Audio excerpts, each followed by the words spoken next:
traditional shirt that is worn by native guys. They're really cool.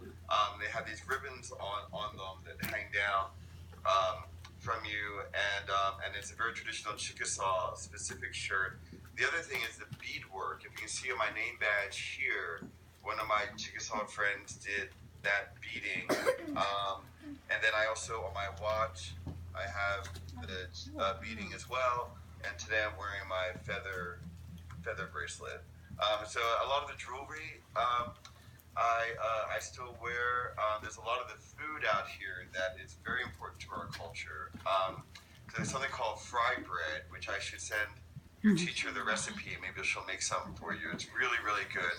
But they actually take bread and they fry it, and then they add things like syrup and powdered sugar to it, or you can make it so it's got vegetables on it or different kinds of things. And then the other thing out here that everybody eats all the time is what we call Indian tacos. And those are the best tacos that you will ever have in the entire world. Abby, did you have a question? Preston? Can you speak your Chickasaw language or some? Hey, Preston. Yeah, that's a great question. I don't know a lot of it. The Chickasaw language is really ancient. We don't have a whole lot of speakers of it left in our tribe, so they are doing a lot of things. Our tribe just partnered with Rosetta Stone, and they're going to be making an app so that people can learn it.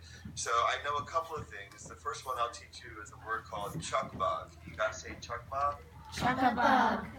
Chukbug, that means hello in Chickasaw. It also means until next time. So when you say hi to somebody, you say chukbug, and when you leave, you say chukbug. But in Chickasaw, we don't say goodbye to anybody. Chukbug also means until the next time we meet. So we don't believe in ever saying goodbye to people. We always say until the next time we meet. Very cool. Anna? What kind of dances do you know how to do? So the main type of dance, we're what we call Plains Indians. And so stomp dancing is a style of dance that our tribe does traditionally with dancing, singing, and we also have storytelling. What happens is it's tied into our religious beliefs. So it's a very spiritual thing. So we have these things called stomp dances, and it's where we dance on the grass. We have sacred areas out here in Oklahoma where we go out and we actually dance all night long into the morning. And you dance for about 8 hours. And then at the end of that, when the sun comes up, they have a great game that all the men play called stickball, which is kind of like lacrosse. Like lacrosse came out of stickball, where we use these bats and we throw the ball to each other and we catch it with our like the lacrosse sticks. It's a game like that. So our dancing and our storytelling and our the songs, the chants that we do are very, very spiritual for us. Very much a religious kind of thing. Very cool. Finn? Is there any like special drinks? Dr. Pepper. For some reason, we love Dr. Pepper out here. That's the main one. Amazing thing. As far as drinks go, not really. Some teas, like there's like black teas. We believe in, you don't ever. We believe in like we lived on the earth for so long that anything that's natural and indigenous to whatever area we live in, we will use, but you never take more than what you're going to use. Very cool. Veronica? How many languages do you speak? Me, I speak English, a little bit of Spanish, and some. I'm learning Chickasaw a little bit, but that's about it. Val? Do you do any hunting? Yeah, absolutely. I'm just learning out here. There's a lot of buffalo out here. There's a lot of deer. There's a lot of wild turkeys. A lot of people are doing wild turkey shoots this week. I don't really like to use guns, so I don't do that, but I've been doing some bow and arrow hunting. And another thing that we do too, because hunting is also tied into our spiritual beliefs, is that if you kill an animal, you use every single part of it. So you eat as much of it as you can, and then you use the fur and things like that for making clothing, decoration, and stuff like that. Very cool. Maddie? How many years have you done dance? Professionally as a dancer, about 28. About 28, but I started dancing before that. So I'm really old, so it's been a long time. Ben? How long have you been a Chickasaw Indian? My whole life. So that's a great question.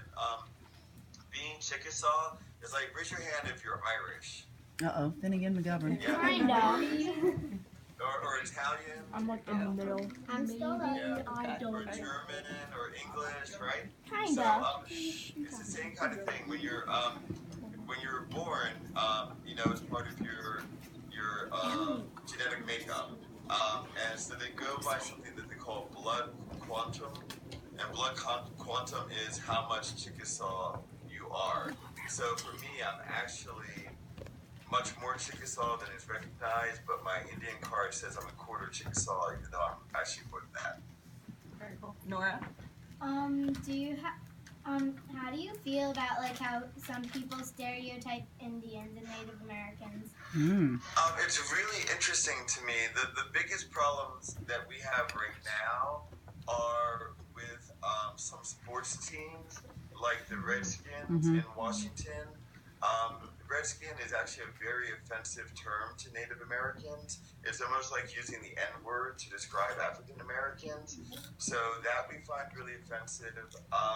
And at Halloween, I was in New York City, and there were a lot of people dressed up as Indians. And for us, when we dress up in traditional clothing, it's not a costume. We call it regalia. And so we find it really offensive when people just wear this stuff and they don't know what it means. So we try to educate people as much as we can. Good question, Nora. Elise? What houses do you live in?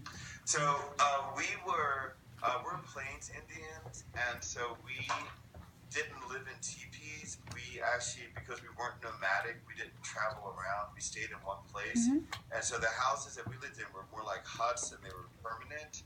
I have a book here of Chickasaw stuff, and I'm trying to find if there's any photos of any of them. So we would build entire villages, and then the houses that we lived in, everybody would have two. One would be a winter house, and one would be a summer house.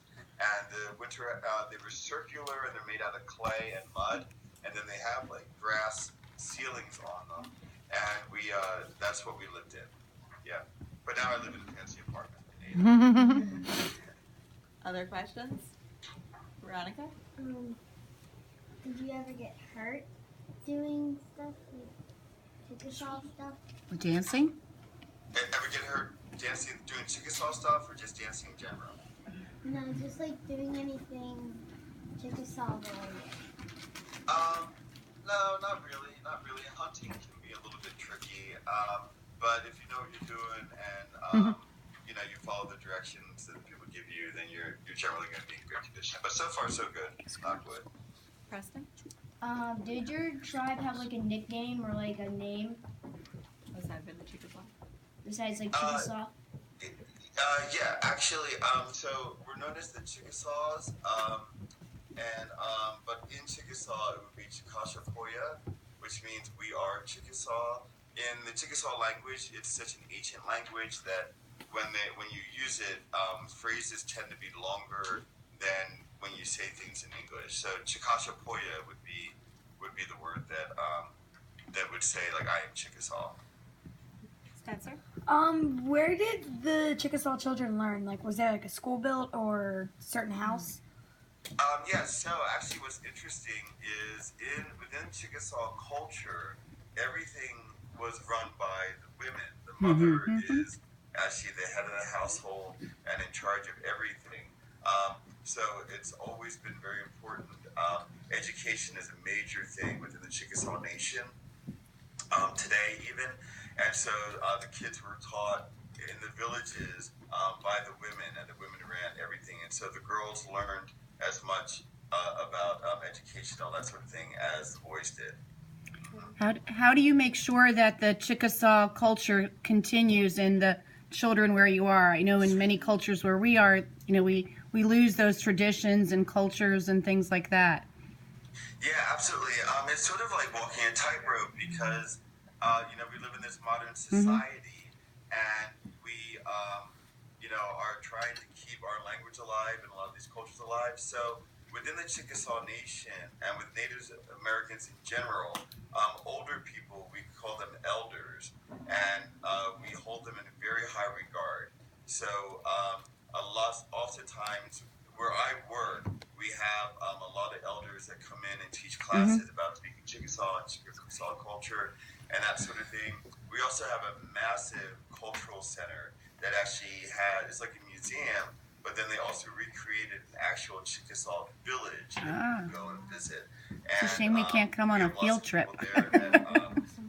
That teach everybody about Chickasaw culture. And then what I do here with my job is that we do a lot of classes and everything about Chickasaw culture within the arts. That's great. Specifically.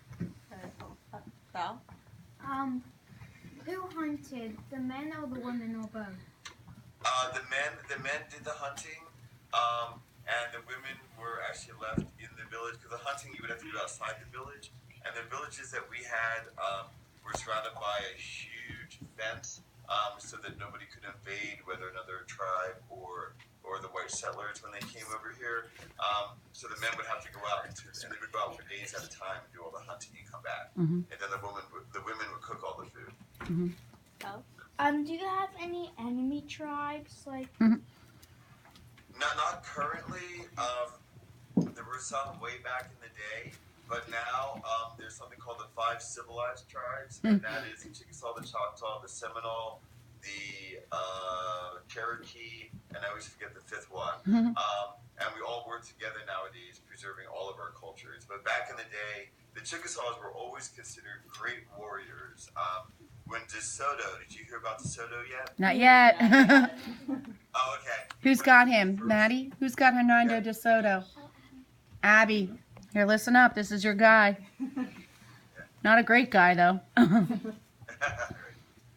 DeSoto, when he first came over and invaded, he first came into contact with the Chickasaw people, and the Chickasaws were always considered great warriors. And the Chickasaws defeated DeSoto and his settlers to the point where it was hundreds of years later before any other people invaded the what is now the United States, because the Chickasaw warriors had such a ferocious reputation. And actually, after DeSoto left, his men actually had a mutiny and took him out because apparently he wasn't a very nice guy. Yeah. Spencer.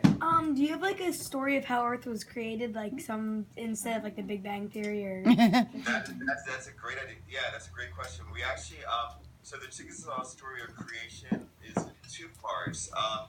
All of our storytelling revolves around nature and around animals. So the original story is that there were several animals that were on a raft in the ocean, and they were all living together on the raft, kind of like Noah's Ark, I guess. It's similar to that story. And at one point, at the end of the story, the raft actually discovers land, which is, now the United States. And the animals, that's how they first discovered land. And then once land was discovered by the animals, they came into contact with human beings. But the story is that we were just kind of like always here, and the great creator had us always here on the land, and then the animals came onto the land, and then we coexisted with the animals, and that's how we still live today, is that we coexist with nature and with animals. So we treat them with very high regard as well. Maddie. do you learn about the explorers, all of them? We do. We kind of have a interesting history with the explorers. The Chickasaw people were originally in Missouri, Alabama, and Mississippi. And have you learned anything about the Trail of Tears yet? Not yet. Okay, yeah. So we started there, and then we got relocated to Oklahoma, and that's how we ended up here in Oklahoma. But we're originally from the east, and we call them the homelands, which are in Mississippi. And we recently were granted some of the homelands back to us by the U.S. government. I don't know if you can see this photo here. Did that see me in it? but this is the homeland. So this is Mississippi here in this book. And we are now, so we now have a thing with the Chickasaw Nation where each citizen, the nation is actually sending us one at a time back to the homelands to be able to see where we originally came from. Neat. And my trip is coming up later on this year. Very cool. Preston? Do you have like a main building when there's like tribes? Did you have like a main building that you go to like in the morning or afternoon or at the end of the day, or like one time a year or like once a month that you go to? Yeah, we have something that's a great question. We have something that we call an annual meeting. So the Chickasaw Nation now, we own the world's largest casino here in Oklahoma. Yes.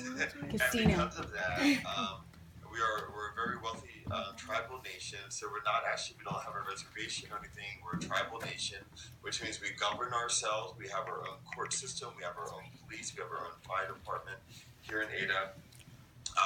But when we established our own tribal nation, we have our own what they call the Chickasaw White House and the Chickasaw Senate. We have a governor that runs us. We have secretaries that are like senators, and that's in a town called Tishomingo. And Tishomingo was a guy that existed, and he was a great, very famous Chickasaw warrior. So the town of Tishomingo is where the Chickasaw White House is, and every year we have our annual meeting where all the Chickasaws, there's 60,000 Chickasaw people left in the world right now, and most of us come to Tishomingo for a week every year, and we have a celebration and a parade and lots of cultural activities and stickball games and all that kind of stuff. Val? I just forgot my question. All right, Sorry. Spencer? Do you use real money in your Chickasaw like economy thing? Yeah, we do. Our economy is the same as the United States currency, but Chickasaw people are really big on trading. So we do a lot of things with each other, especially my artist friends, where we trade things with each other. So a friend of mine named Brent Greenwood is a very famous Chickasaw artist, and he did this painting here. Can you see that? Yeah, it's beautiful. Yeah. So he did that painting, but his daughter wanted to take dance classes, so I gave her some dance classes. Then he gave me that print, which is great because that print's worth a lot of money. Cool. All right, I think we have one more question. Veronica? Are there any Chickasaw houses left in the U.S.? Yeah, we have some. We have the recreation of the village here in Oklahoma, but then there's also where we have our stomping grounds, where we do the stomp dances. The oldest Chickasaw structural buildings are left here, and they're from the I guess you would call it like the 1300s. Yeah, it's really old. It's still standing. Yeah. Very cool. Neat. Well, thank you so much for That was talking great. with us.